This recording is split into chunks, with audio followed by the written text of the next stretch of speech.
Magandang gabi po, karumal-dumal ang pagpatay sa isang lolang 72 taong gulang na. Tinagtad po siya ng mahigit sa 20 saksak. Ang hinala ng pamilya ay ang suspect ay kilala ng biktima. Nakatutok si Haji Rieta.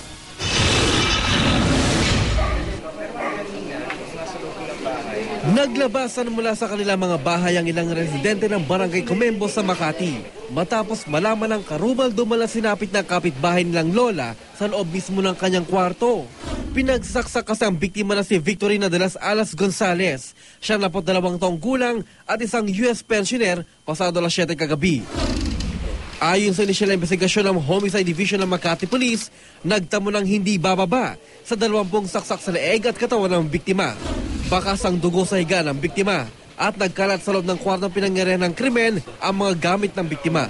Nakikita namin is robbery with homicide to. Kasi kiniklaim may nawawala. Parang may hinahanap na bagay. Nawawalang mahigit $400 o mahigit 16,000 piso at ilang alahas ng biktima. Ipinagtataka ng pamilya ng biktima kung bakit hindi tumahol ang aso malapit sa kanilang bahay. Kaya malakas ang kutob nila, nakakilala ng lola ang suspect.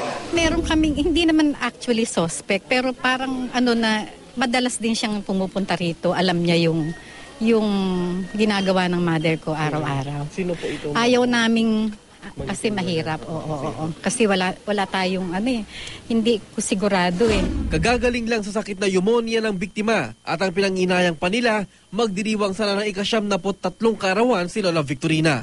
Masyado nung matanda yung ginawa niya ng ganon. Ilang buwan lang nagkasakit siya, hindi siya namatay sa sakit, tapos sa ibang bagay pala siya mamamatay. So talagang justice mo kailangan. Sana sumuko na lang siya. Makonsensya. Mag-isa sa loob ng bahay ang lola ng mga sandaling iyon, kaya paniwala ng pulisya ay sinamantala ito ng suspect. Patuloy naman ang investigasyon ng mga otoridad sa nasabing krimen. Makikipag-ugnayan dito sila sa pamilya upang maimbitahan ang pinaghihinalaan nilang suspect sa karumal-dumal na krimen. Haji Rieta, nakatutok, 24 oras.